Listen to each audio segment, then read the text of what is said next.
श्रुति है फिलहाल, जो यहाँ से नेता हैं, पहले सांसद भी रही है यहाँ पे, उनका टिकट काटकर रावदान सिंह पर दाव खेलना कितना बड़ा चुनौतीपूर्ण फैसला रहेगा कांग्रेस के लिए, या फिर कांग्रेस का जो ऊपर का जो नेतृत्व है उसके लिए? कौन सा समीकरण साधा गया कांग्रेस को रावदान सिंह को कैंडिडेट बनाकर? यहाँ जिताऊ कैंडिडेट लगे। आम जो लोग कहते हैं वो कहते हैं कि हुड्डा का वजन बहुत ज्यादा रहा टिकटों के बंटवारे में हरियाणा में। दमदार तो हैं, लेकिन जो भूपेंद्र सिंह हुड्डा टिकटों के अंदर अपनी दमदारी ये नहीं दिखाते कि विधानसभा में आप कितनी दावेदारी पेश कर रहे हैं? देखिए, मैं मेहनत कर रहा हूँ, मैं प्रयास कर रहा हूँ। वो दुष्यंत चौटाला चौटाला को बीजेपी का शीर्ष नेतृत्व जो कहता है कि इस सीट से इस कैंडिडेट को उतारो, दुष्यंत चौटाला वही करते हैं। तो भूपेंद्र सिंह हुड्डा जी ने अनेकों सभाओं के अंदर बार बार ये बात कही थी, भाई जिसको बीजेपी को वोट देना बीजेपी को दो, कांग्रेस को वोट देना कांग्रेस को दो, ये वोट काटू है। अमित शाह जी उन लोगों को कंट्रोल में रखते हैं, कुछ मीडिया के घरानों को जो वो बुलवाते हैं, मीडिया के घराने वही बोलते हैं। फिलहाल हम बैठे भिवानी महेंद्रगढ़ लोकसभा सीट पर, और यहाँ पर हमारे साथ है फिलहाल यूथ कांग्रेस के राष्ट्रीय सचिव धीरज सिंह, जो अपनी राजनीति के लिए भिवानी शहर के साथ साथ अन्य राज्यों में काफी मशहूर हैं। तो धीरज जी, स्वागत है आपका। नमस्कार, बहुत बहुत धन्यवाद। तो कैसा चल रहा है चुनाव? बहुत बेहतरीन तरीके से चल रहा है। आप देख रहे हैं पब्लिक के अंदर, जनता के अंदर कितना उत्साह है। लोग अब की बार बदलाव की प्यार के साथ बह रहे हैं। लोगों ने मन बना लिया है कि हरियाणा प्रदेश के साथ साथ देश के अंदर इस सरकार को बदलने का। तो आज मुख्यमंत्री, जो हरियाणा के पूर्व मुख्यमंत्री भूपेंद्र सिंह हुड्डा आए, उन्होंने किस तरह के दिशा निर्देश आप लोगों को दिए कार्यकर्ताओं के तौर पर? देखिए, चौधरी भूपेंद्र सिंह हुड्डा छत्तीस बिरादरी के सर्वमान्य नेता हैं, हमारे भी नेता हैं। उन्होंने कार्यकर्ताओं के अंदर एक उत्साह और एक जोश बढ़ाया, कार्यकर्ताओं को निर्देश दिए, कार्यकर्ताओं की ड्यूटी आने वाले 25 मई के चुनाव के लिए लगाई है, अलग अलग तौर पर लगाई है। आपको क्या जिम्मेवारी मिली है? जिम्मेदारी विशेष तौर पे ये कि संपर्क स्थापित वोटर्स के साथ करें, भाईचारे के साथ करें, वोटों की पब्लिक से जा कर के अपील करें, कांग्रेस पार्टी के लिए लोग वोट करें, कांग्रेस पार्टी की कैंडिडेट की आदरणीय रावदान सिंह जी की मदद करें, और बदलाव के साथ पब्लिक खड़ी हो। कांग्रेस फिलहाल किन मुद्दों पे चुनाव को अपनी तरफ तोड़ना चाहती है? किन मुद्दों पे चुनाव लड़ रही है कांग्रेस फिलहाल? देखिए, भारतीय जनता पार्टी की सरकार जिस समय देश के अंदर आई थी, तो इन्होंने एक वादा किया था, एक नहीं अनेकों वादे किए थे। कैसे कैसे? 2 करोड़ रोजगार प्रतिवर्ष युवाओं को देंगे, 15-15 लाख खातों में आएंगे, काला धन आएगा। वो सारे वादे धूमिल हो चुके हैं। कांग्रेस पार्टी के मैनिफेस्टो के अंदर अनेकों मुद्दे हैं, जैसे 6000 बुढ़ापा पेंशन, 2 लाख बेरोजगार युवाओं को जो खाली पद पड़े उनको भरना, महिलाओं के लिए अनेकों स्कीम्स हैं, 500 रुपये का सिलेंडर, अनेकों चीज़ें हैं। क्या आपको नहीं लगता कि इतनी सारी घोषणाएं करने से सिर्फ एक चुनावी जुमला ही प्रतीत होता है, या फिर वो वास्तव जब करेंगे तो कर्ज भी एक तरह से बढ़ेगा प्रदेश में? 2005 के अंदर हरियाणा प्रदेश के अंदर जब कांग्रेस की सरकार आई थी, 2005 से लेकर के 2014 तक हरियाणा प्रदेश के मुख्यमंत्री कांग्रेस पार्टी से चौधरी भूपेंद्र सिंह हुड्डा रहे थे। हरियाणा प्रदेश विकास के मामले में, प्रति व्यक्ति आय के मामले में, रोजगार के मामले में पूरे देश के अंदर नंबर 1 पर, ठीक है ना। तो जो श्रुति है फिलहाल, जो यहाँ से नेता हैं, पहले सांसद भी रही है यहाँ पे, उनका टिकट काटकर रावदान सिंह पर दाव खेलना कितना बड़ा चुनौतीपूर्ण फैसला रहेगा कांग्रेस के लिए, या फिर कांग्रेस का जो ऊपर का जो नेतृत्व है उसके लिए? देखिए, श्रुति चौधरी जी का अपना एक कद है। चौधरी बंसीलाल की वो पोती है, जो यशवेंद्र सिंह की बेटी है, उनकी मदर श्रीमती किरण चौधरी जी का भी अपना कद है। और रही बात काटने की, काटना नहीं होता है, कैंडिडेट देना होता है।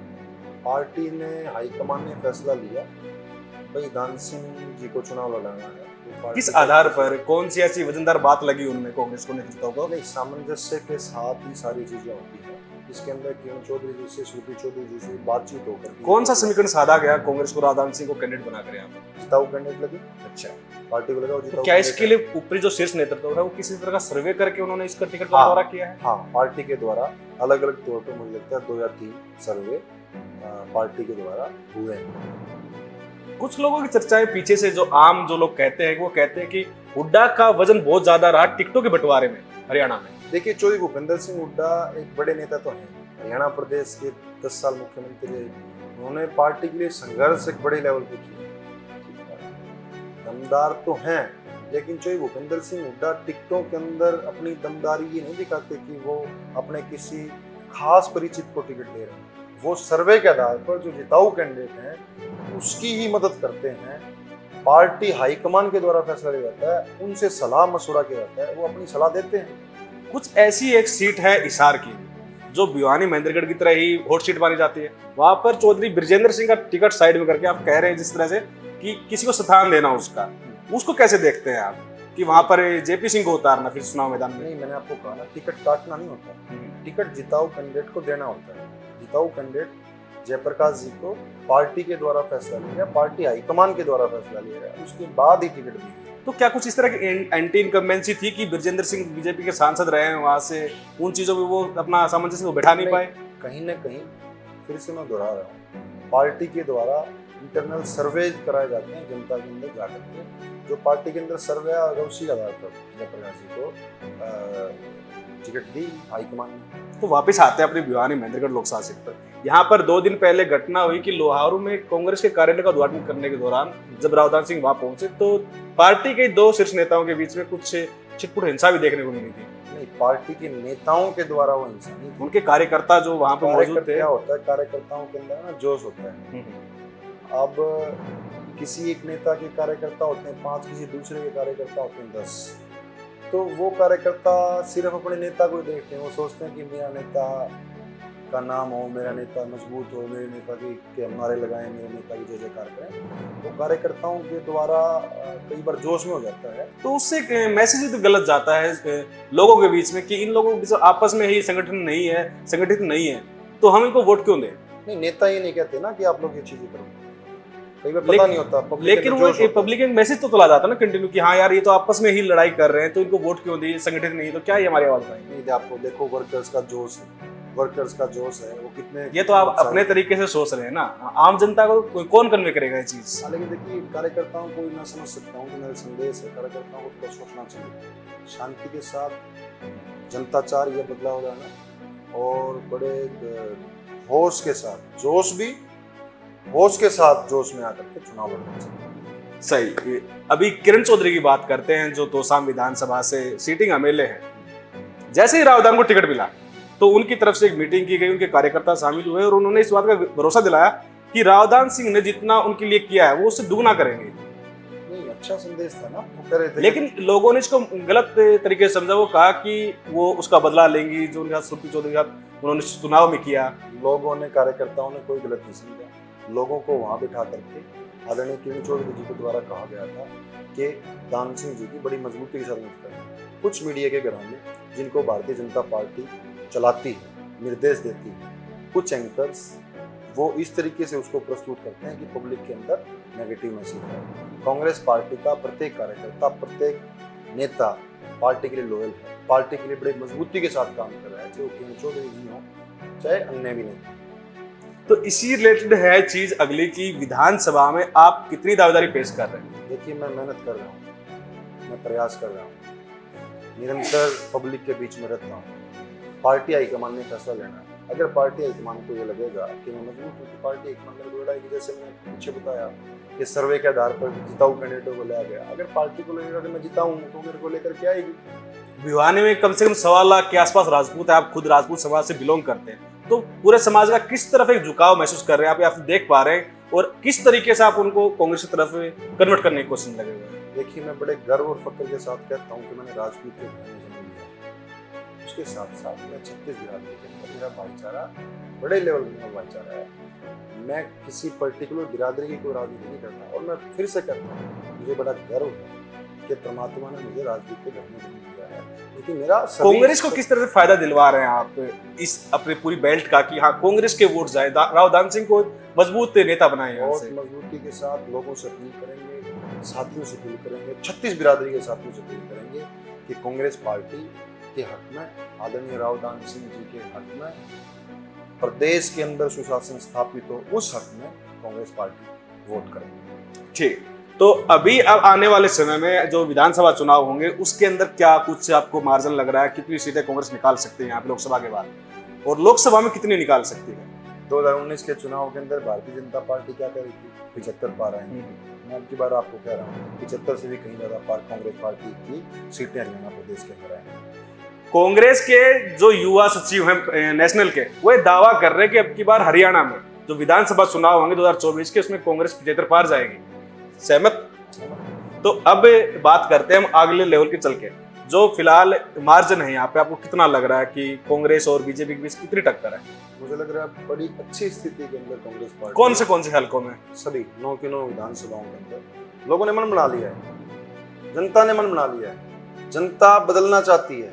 भारतीय जनता पार्टी से प्रत्येक वर्ग परेशान हो चुका है, प्रत्येक वर्ग, चाहे कर्मचारी हो, चाहे व्यापारी हो, चाहे छात्र हो, चाहे महिलाएं हो, प्रत्येक वर्ग परेशान। बीजेपी ने राम मंदिर बनवाया, उसके अलावा अन्य कुछ ऐसे मुद्दे जैसे धारा 370 में जो संशोधन हुआ वो भी एक इम्पैक्ट डाल रहे हैं लोगों पर। आप उसको किस नजरिए से देखते हैं? देखिए, मैं कहना चाहता हूँ, ठीक है, बड़ी अच्छी बात है, भगवान श्री राम जी का मंदिर बड़ी अच्छी बात है, हम उसका स्वागत करते हैं, लेकिन वो कोई सरकार के द्वारा, वो न्यायालय के अंदर मामला विचार था, उसके बाद न्यायालय ने फैसला दिया, उसके बाद वो वहाँ से उसका स्थापना का चला। और मैं 2 पंक्तियों में आपको एक बात बताना चाहता हूँ, अच्छी बात है, मैं तो भारतीय जनता पार्टी के सरकार के जो अंदर कुर्सियों के ऊपर जो नेता बैठे हुए हैं, मैं उनको एक बात कहना चाहता हूँ कि थोड़ा सा विकास की तरफ वो ध्यान दे लेते तो बड़ा अच्छा रहता है, युवाओं के रोजगार की तरफ वो ध्यान दे लेते तो बहुत अच्छा रहता है। यहाँ तो सरकार खुद ताल ठोक रही है कि हमने बिना खर्ची बिना पर्ची के लोगों को रोजगार दिया है, तो फिर आप ये कैसे कह रहे हैं कि रोजगार? कितने बड़े बड़े घोटाले आपने देखा पीछे एचपीएससी के अंदर, कितने बड़े बड़े, कितने पेपर लीक इतिहास के अंदर हरियाणा प्रदेश में सबसे ज्यादा पेपर लीक इस सरकार के अंदर हुए। अच्छा, मैं वही कह रहा हूँ, मैं आपको 2 पंक्तियों में सारा सार समझा दूंगा। ना घर में गृहिणी सुरक्षित है, ना मंदिर में भगवान, ना बाजार में व्यापारी सुरक्षित है, ना खेत में किसान, और ना ही सेना का जवान। इसके यूथ लीडर हैं, उनका कहना है कि फिलहाल जो प्रदेश और देश में गृहिणी से लेकर जवान तक सुरक्षित नहीं है, जो घर से लेकर बॉर्डर तक एक अच्छे रूप में व्याप्त है। आप इसी बात पे चर्चा कर रहे हैं। दूसरी चीज आती है यहाँ पे कांग्रेस के अंदर फूट के। कांग्रेस के जो नेता फिलहाल कांग्रेस छोड़कर बीजेपी में जा रहे हैं, वो किस नजरिए से है?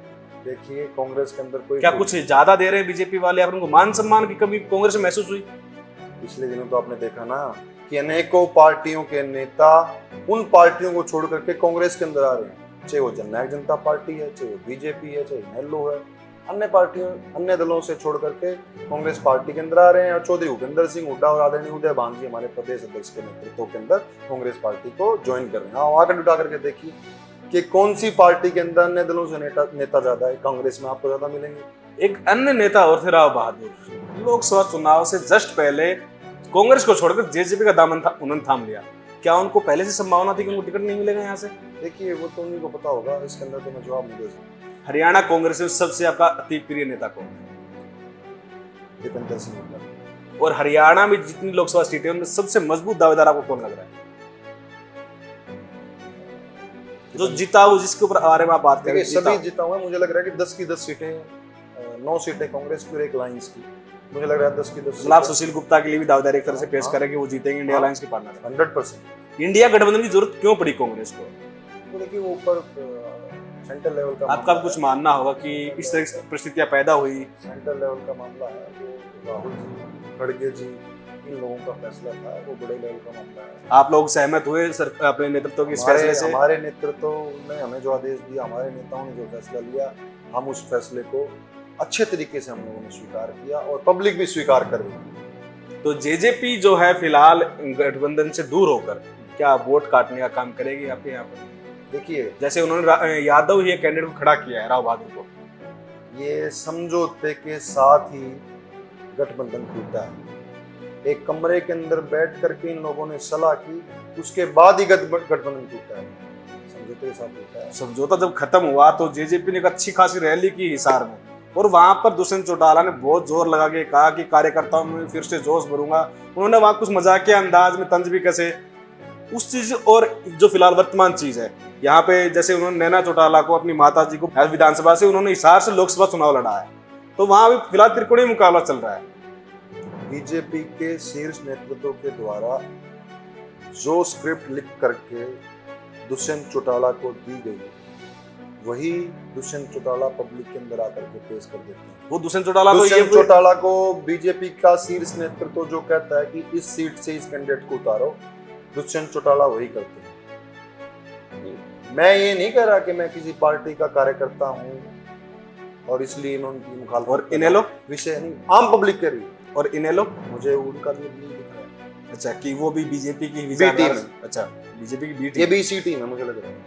सिर्फ वोट काट कर ही ये वो बीजेपी का भला कर सकते हैं। हुड्डा साहब बार बार कह रहे हैं ना ये वोट काटू हैं।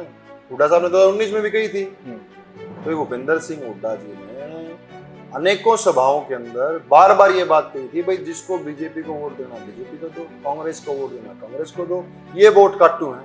आज भी वो यही कह रहे हैं। आज भी जैसे आपने देखा होगा भिवानी, आज भी उन्होंने यही कहा है, ये वोट काटू हैं। और सच में वोट काटू हैं। पहले तो हुड्डा साहब ये बात कह रहे थे, अब आम पब्लिक ये बात कह रही है। तो इसके चलते एक चीज और सामने उभर के आती है, कांग्रेस के अंदर का भीतरघात। एक भूपेंद्र सिंह हुड्डा का जो ग्रुप है वो, एक कुमारी शैलजा और रणदीप सुरजेवाला किरण चौधरी का ग्रुप है वो, जिसके ऊपर बार बार जो सत्ता पक्ष था फिलहाल बीजेपी और जेजेपी, वो लगातार हमलावर थे कि इन लोगों के अंदर ही साठगांठ चल रही, इनकी लड़ाइयाँ चल रही आपस में, नेता बनने के लिए, मुख्यमंत्री बनने के लिए। इनका संगठन पिछले 10 साल में तैयार नहीं हो पाया। 4 से 5 इनके प्रभारी प्रदेश अध्यक्ष बदले जा चुके हैं। तो उससे आप कितने सहमत या फिर असहमत नजर आते हैं कि भीतरघात कांग्रेस के अंदर है? भारतीय जनता पार्टी के अंदर आज नंबर 1 का रोल प्ले कर रहे हैं देश के प्रधानमंत्री नरेंद्र मोदी जी। नंबर 2 का रोल प्ले कर रहे हैं देश के गृह मंत्री अमित शाह जी।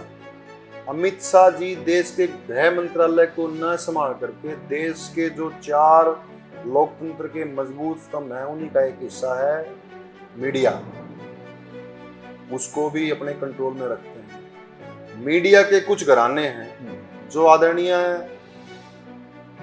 कहूंगा अमित शाह जी को, हमारे देश के भाई संवैधानिक पद पे बैठे हैं अमित शाह जी, हमारे देश के जैसे गृह मंत्री हैं।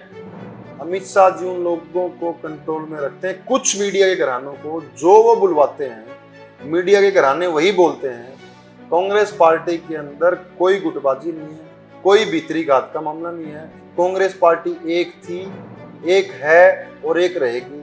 प्रत्येक कार्यकर्ता, प्रत्येक नेता जो पार्टी के हाई कमान के द्वारा कैंडिडेट्स उतारे गए, उनकी बड़ी मजबूती के साथ कंधे से कंधा मिला करके मदद करने का काम कर रहे हैं। ये सिर्फ भारतीय जनता पार्टी के द्वारा भ्रामक प्रचार फैलाया जा रहा है।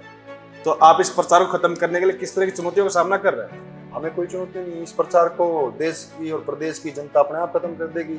4 जून को नतीजे आएंगे, आप देख लेना। क्या कभी आप ग्राउंड लेवल पर उतर के इन चीजों के बारे में जिक्र करते हैं लोगों से कि इस तरह की भ्रामक जो चीजें वो फैलाई जा रही है हमारे बारे में? नहीं, जिस टाइम हम ग्राउंड पे होते हैं, मैं भाई लगभग 24 में से 16-17 घंटे आम लोगों के बीच में होता हूँ। मेरा ये अपना पर्सनल वो है कई सालों से। लोग अपने आप ये बात कहते हैं। कितने सालों से जुड़े हुए हैं आप कांग्रेस के साथ? देखिए, मेरा परिवार ही कांग्रेस के साथ जुड़ा हुआ है। किन किन पदों पे आप रहे हैं कांग्रेस के? मेरे परिवार में कोई राजनीति के अंदर नहीं। मैं पहले हल्का स्तर पे यूथ कांग्रेस के अंदर रहा, विधानसभा स्तर पे।